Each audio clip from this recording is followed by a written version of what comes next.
Anda semua. Assalamualaikum warahmatullahi wabarakatuh. Semoga selalu dalam keadaan sehat walafiat. Kembali berjumpa dengan saya dari Hersum Arif dari Forum News Network. Di berbagai daerah ini sejak kemarin ya banyak sekali aksi-aksi yang mengecam Bung Rocky Gerung. Dan kalau kita lihat ini, kalau kelihatan gerakan yang serempak ya, kita tentu bertanya-tanya ada apa kok tiba-tiba sampai serempak seperti itu gitu ya. Dan kemudian di berbagai, dan kalau kita lihat profil orang-orang yang melakukan aksi unjuk rasanya juga agak mencurigakan lah begitu ya, termasuk yang di rumahnya Bung Rocky Gerung itu ada emak-emak dan anak-anak rame-rame datang gitu ya. Tapi orang kemudian menyebutnya ini sebagai persekusi. Dan saya membaca di Twitter ini, dapat kiriman ini dari sahabatnya Bung Rocky Gerung dan juga sahabatnya Gus Dur gitu ya, juru bicara Gus Dur, Mas Adi Masardi, soal dia ini. Saya yakin ini pasti ada kaitannya dengan Rocky yang sedang dipersekusi, karena di situ dia menyebutkan bahwa Gus Dur itu dulu banyak jutaan loh pengikutnya gitu, tapi nggak pernah melakukan persekusi orang lain, anti persekusi bahkan seperti itu. Nah, saya akan ajak Anda untuk ngobrol dengan juru bicara Gus Dur, Adi Masardi. Assalamualaikum, Mas Adi. Waalaikumsalam warahmatullahi wabarakatuh, Bung Hersum. Ya, ini jabatan ini juru bicara sampai kapan nih ya? Walaupun Gus Durnya masih almarhum, tapi Anda masih tetap jadi juru bicara atau penyambung lidah Gus Dur gitu ya? Nah, jadi kan saya itu belum pernah dicabut sampai Gus Dur meninggal. Itu perintahnya untuk menyampaikan gagasan-gagasan beliau, untuk mengkritisi hal-hal yang nggak benar itu kan pernah dicabut. Jadi yang dia nggak bisa, ya sudah udah melekat. Tapi keluarga nggak protes ya? Anda masih selalu menyebut sebagai juru bicara Gus Dur gitu ya? Saya sih tidak pernah menyebut. Tapi kan teman-teman media itu kalau Oh, mengutip saya menjelaskan bahwa di mata mereka itu apa yang saya sampaikan itu mungkin di jidat saya itu ada Gus Durnya juga. Jadi mereka nggak bisa melupakan oke. dia. Termasuk kemarin ketika Anda datang ke acara haulnya Gus Dur, tapi menariknya itu yang menyelenggarakan PKB gitu ya? Ya. Nah, ya kemarin itu kan Muhaimin Iskandar, nah PKB itu selalu menyelenggarakan haul Gus Dur itu berdasarkan tahun Hijriah. Nah, Gus Dur itu dulu meninggal tuh tanggal 14 Muharram Hijriah. Nah, jadi kemarin itu eh, pas Hijriahnya tepat, dan kebetulan juga ulang tahunnya Gus Dur itu juga yang 4 Agustus juga itu. Menarik di situ. Nah, jadi kemarin itu kan sebetulnya Rocky juga diundang, karena itu Muhaimin Iskandar nanya, Rocky mana? Saya bilang Rocky sedang konferensi soal itu ya, harus Iya, iya. kita bicarakan tuh, Muhaimin bilang begitu. Ya, ya, Di ya, forum kan itu. yang bukan hanya Anda ya, Rocky ini juga sahabatnya dari Gus Dur ya. Kalau nggak salah ini ada lembaga namanya Setara Institute, itu kan yang mendirikan itu Rocky dan Gus Dur itu ya. Gus Dur ada tapi yang paling penting itu Rocky dulu sama Gus Dur di forum demokrasi. Oh, forum demokrasi yang lebih penting di situ ya. Nah, di forum demokrasi itulah yang kemudian Rocky, Gus Dur, ada Marsilam, ada tokoh-tokoh demokrasi itu mendobrak rezim otoritarianisme Soeharto untuk menjadi demokrasi. Ya, ya, ya, ya, ya, ya. Jadi nggak kaget juga kalau kemarin ketika Rocky bicara di Universitas Darul Ulum di Jombang gitu ya, dan kemudian banyak ada yang coba mempersekusi Rocky Gerung. Di sana dia dilindungi oleh kampus dan juga para mahasiswa di sana gitu ya. Betul, karena ya di mata teman-teman itu kan Rocky, Gus Dur itu kan kurang lebih sama lah, dua sisi mata uang yang memperjuangkan demokrasi dan mempertaruhkan seluruh yang dia miliki, termasuk fisik dan lain-lain lah, untuk menyelenggarakan agar bangsa ini hidup dalam alam demokrasi. Nah, itu sebabnya kemarin itu saya juga mengingatkan teman-teman PKB. PKB kan sikapnya sudah bagus nih. Wakil Ketua Umum Jazuli itu mengatakan bahwa kenapa sih kok baru kaget, Rocky kan memang begitu, omongannya lugas, jelas. Ngapain dipersoalkan? Nah, PKB lewat Wakil Ketua Umumnya sudah menyatakan hal semacam itu sudah sangat positif, karena itu mereka kan paham soal demokrasi, soal yang apa yang mereka perjuangkan. Nah, kemudian saya sampaikan juga begini, waktu presiden itu kan Gus Dur juga banyak sekali dikritik di demo. Bukan hanya kebijakannya, waktu itu orang mengkritik Gus Dur bukan kebijakannya, personalnya. Personalnya, kebijakannya hampir tidak ada yang mengkritik. Jadi ada yang menirukan Gus Dur yang nggak bisa jalan, yang nggak bisa melihat segala macam, itu nggak ada masalah. Nah, padahal kan saya bilang Gus Dur itu punya jutaan pendukung, pengikut, pemuja. Beberapa ribu diantaranya berani mati siap membela, mempertaruhkan nyawa untuk Gus Dur. Nah, tapi dalam konteks itu, Gus Dur tidak pernah menggunakan sama sekali untuk melakukan intimidasi kepada para pengkritiknya. Karena itu Ersub kan dulu wartawan kan tidak pernah mendengar ada pendukung Gus Dur mengadukan pengkritiknya ke polisi. Dan tidak ada juga polisi yang menangkapi aktivis orang-orang yang mengkritik mendemo Gus Dur. Karena kita memang tidak pernah memerintahkan kepada polisi untuk menangkap atau memproses itu. Jadi polisi juga paham demokrasi, kalau tidak diperintah, dia tidak akan melakukan itu. Nah, yang menarik ini kan sekarang ini tiba-tiba kayak kasus sebetulnya kan sebelum Rocky juga ada yang lain-lain yang dipersekusi kemudian diadukan. Tapi yang paling menarik ini kasus Rocky Gerung. Rocky Gerung itu menurut saya tetap perbedaan pendapat. Pendapat Rocky ini saya akan membela apa yang dinyatakan oleh Rocky. Dan kebetulan saya setuju. Jadi meskipun tidak setuju, saya akan tetap membela pernyataan ini. Apalagi ini setuju dengan pernyataan Rocky Gerung. Bahwa ini bagian dari kritik. Cara mengkritik ini kan beda-beda.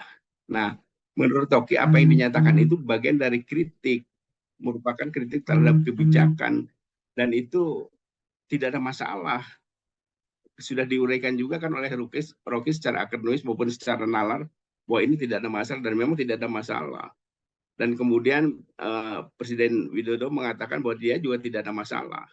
Tapi kalau tidak ada masalah, tidak mau mengadukan seperti disampaikan oleh Mahfud MD, kenapa membiarkan pendukungnya untuk melakukan persekusi, tetap melaporkan kepada kepolisian? Jadi jangan berlindung di balik seolah-olah dia tidak apa-apa, tapi di bawahnya tetap jalan. Ini kan namanya munafik, nggak benar juga. Gus Dur dulu tidak melakukan itu. Gus Dur betul-betul melarang, bahkan setiap ada reaksi, dulu ada pasukan Banser Berani Mati, ada beberapa yang ribuan orang demo, saya itu diminta untuk menghubungi Haji Tatang, Panglima Banser, untuk menenteramkan, untuk meredam gejolak para pendukung Gus Dur di lapangan.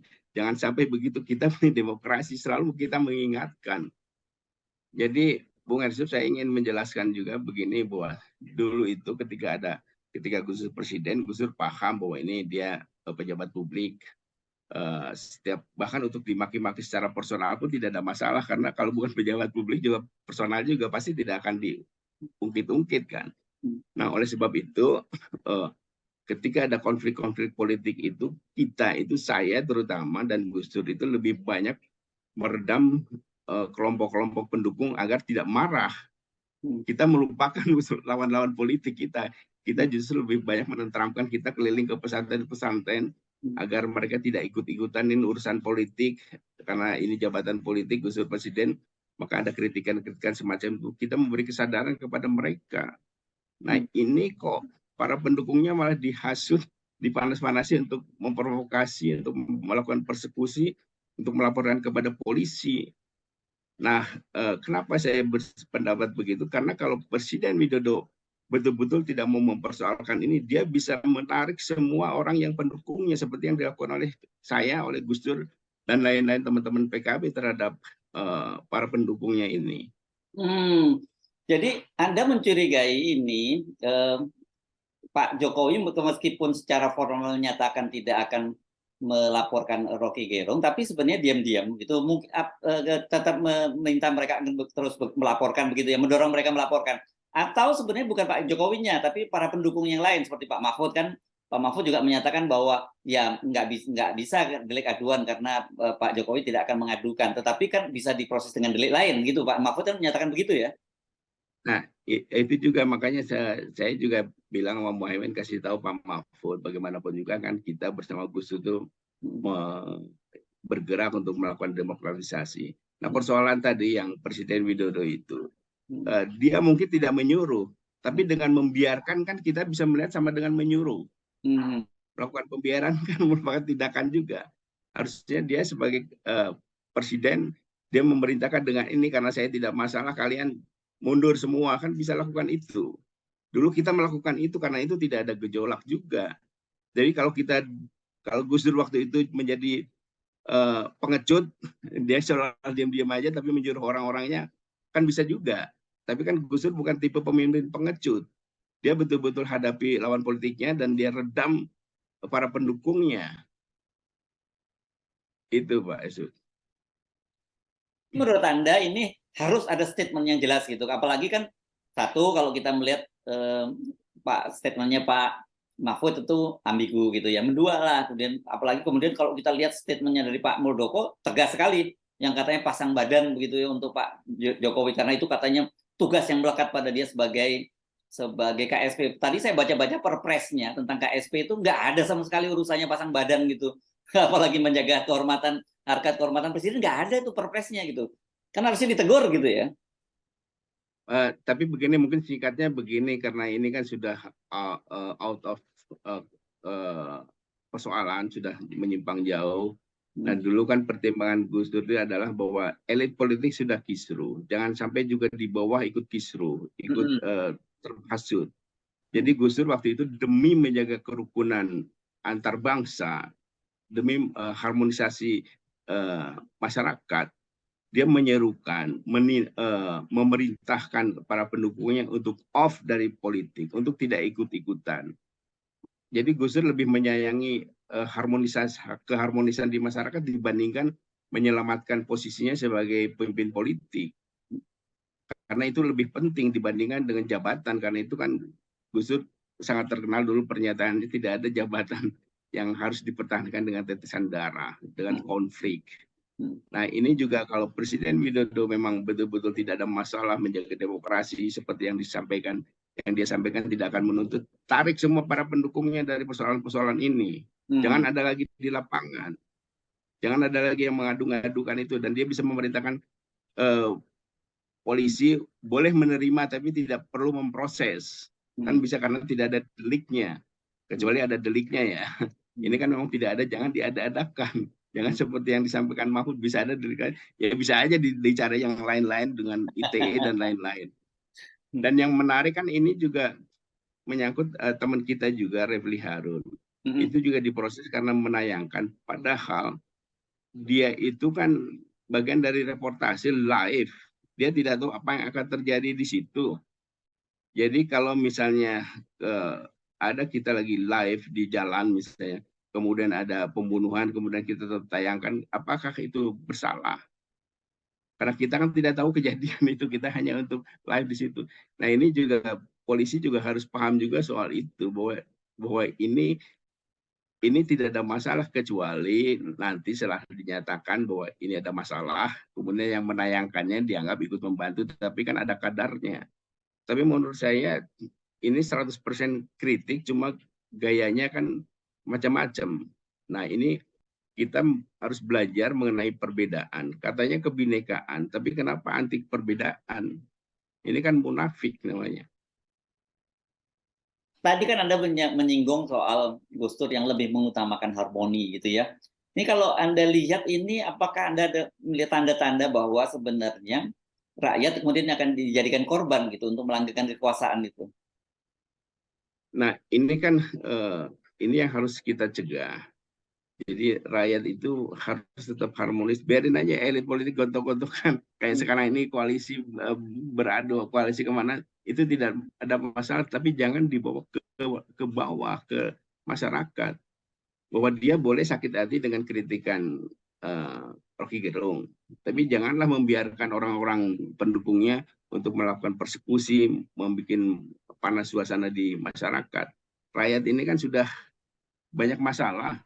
Nah, kalau kita bandingkan dengan apa dampak kebijakan pemerintah terhadap rakyat, kan jelas ini langsung merugikan, kayak BBM naik, subsidi dicabut, pupuk nggak ada, kan itu langsung mencekik leher petani rakyat.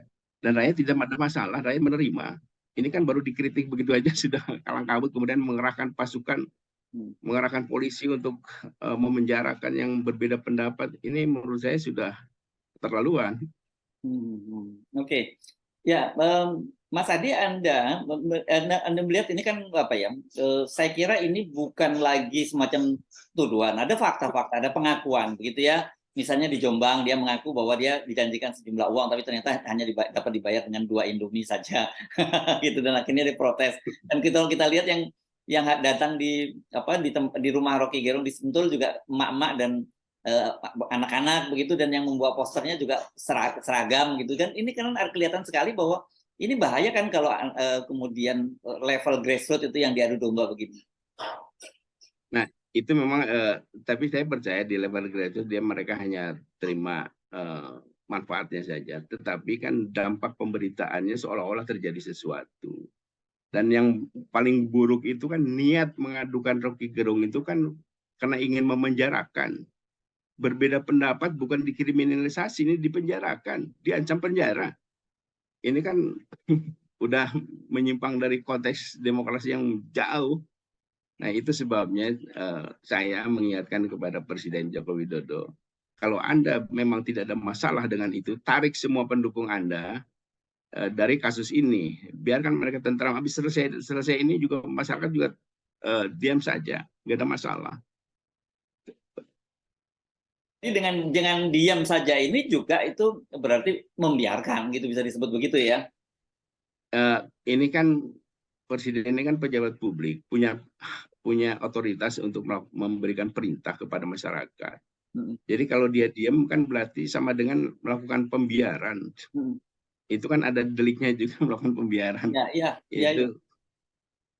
Nah, sama ya, ada deliknya juga. Tapi apalagi kemudian ini kan yang melaporkan itu semua kebanyakan adalah mengatasnamakan relawan, yang kedua juga mengatasnamakan partai yang kita tahu itu meskipun sekarang ada persoalan, yaitu adalah partainya Pak Jokowi, dalam hal ini PDIP kan. Nah, itu sebabnya kan saya tadi mengatakan bahwa jangan jadi munafik seolah-olah tidak ada masalah, tapi membiarkan orang-orang di bawah untuk melakukan persekusi, untuk melakukan pengaduan, untuk mengancam, memenjarakan, dan lain-lain.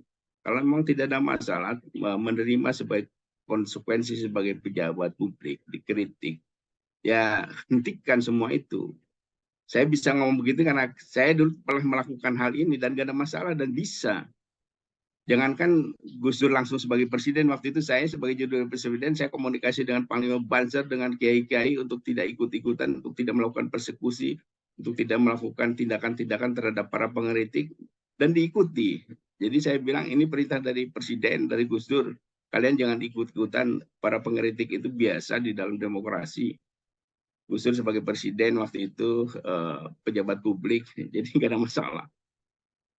Dan kita pernah melakukan itu. Ya, ini apa bahayanya nih, Mas Adi, kalau ini dibiarkan berlarut dan bahkan malah kemudian dipolitisir lah gitu.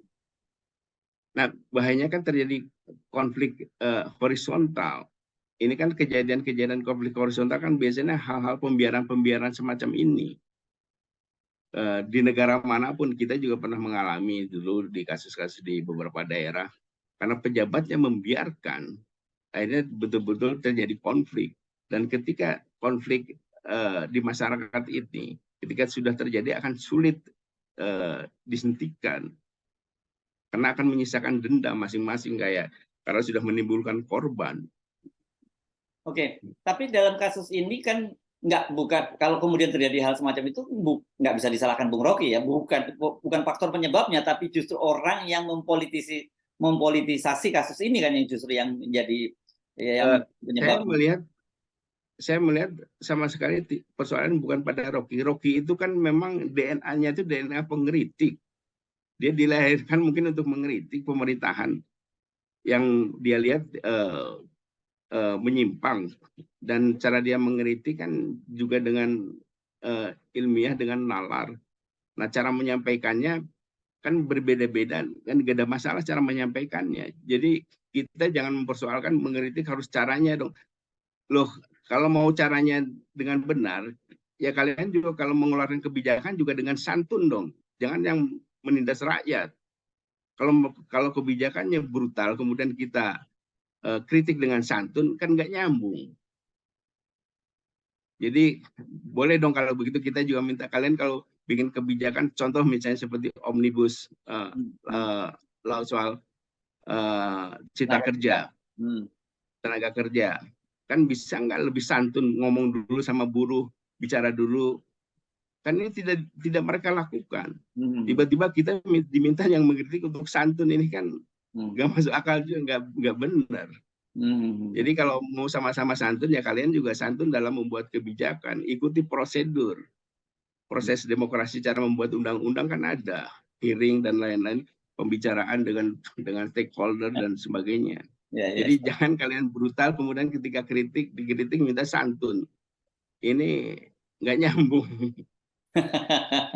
Menarik juga analoginya, dan saya kira dampak kebijakan yang bukan hanya tidak santun, kita sebut ugal-ugalan begitu ya. Ada juga yang menyebutnya kurang ajar. Ini dampaknya jauh lebih berbahaya karena dia menyengsarakan rakyat begitu ya. Kalau katakan kalau apa yang dilakukan Rocky itu kan dalam tanda petik paling cuma menyengsarakan para penguasa gitu. Sebenarnya kan menyengsarakan, hanya menyakitkan aja, Ya, panas di kuping. ya. Tapi kan yang korban kebijakan kan kayak soal kenaikan BBM, subsidi dicabut. Kan para petani kan pasti akan, kalau dia ngomong nih, babi nih nyari pupuk kok susah amat. Kemudian itu menjadi pidana. Karena dia kan merasakan ketidakadilan, yang merasakan kebrutalan akan ketiadaan pupuk. Kemudian dia umpatannya itu bisa dianggap pidana. Ini kan sakit ini. Ini nggak bisa, maksud saya kita pakai logika, kalau mau santun, oke, rakyat Indonesia orang yang santun, tapi kalian juga bikin kebijakan yang santun juga dong. Yes, oke. Jadi menurut Anda kalau mau santun, satu, pertama pemerintah juga bikin kebijakan santun. Kedua, kalau nggak mau terjadi kekacauan di masyarakat, ya mestinya dimulai dari Presiden Jokowi, mulai menarik semua atau memerintahkan para relawannya untuk tidak melakukan pelaporan-pelaporan, bahkan kemudian menimbulkan gerakan-gerakan yang bisa menimbulkan bentrokan di lapangan. Begitu ya harusnya ya, Mas Adi ya? Ya, saya kira menurut saya sih kalau hal itu dilakukan oleh Presiden Widodo, berarti dia bukan orang yang munafik, artinya dia tidak ada masalah, memang betul-betul tidak ada masalah. Bukan karena tidak ada masalah, tapi membiarkan orang-orang melakukan persekusi terhadap yang mengkritik dia, terhadap yang berbeda pendapat. Dan itu nggak boleh. Ya, dan ini akan semakin menegaskan itu kan seperti yang ditulis oleh seorang pengamat dari Australia sebagai man of contradiction gitu ya. Jadi, nah saya ingin jelasin juga, nah posisi Gus Dur itu bukan pengecut. Dia lakukan itu dan dia betul-betul mau melakukan. Tidak berlindung di balik pendukungnya. Dan itu seharusnya semua pemimpin juga jangan jadi pemimpin pengecut. Diam seolah-olah tidak ada masalah, tapi mengarahkan pendukungnya untuk bergerak. Ini kan munafik, pengecut namanya. Oke. Baik, terima kasih Mas Adi, Mas Ardi. Ini saya juga menyebutnya tetap sebagai sebagai juru bicara Gus Dur, dan sekarang sebagai pikiran Gus Dur lah. Yes, ketua komite eksekutif dari Koalisi Aksi Menyelamatkan Indonesia. Itu yang sekarang jabatan existing-nya seperti itu ya, Mas Adi ya. Ya, oke. Terima kasih. Sampai ketemu lagi. Assalamualaikum warahmatullahi wabarakatuh. Waalaikumsalam warahmatullahi wabarakatuh.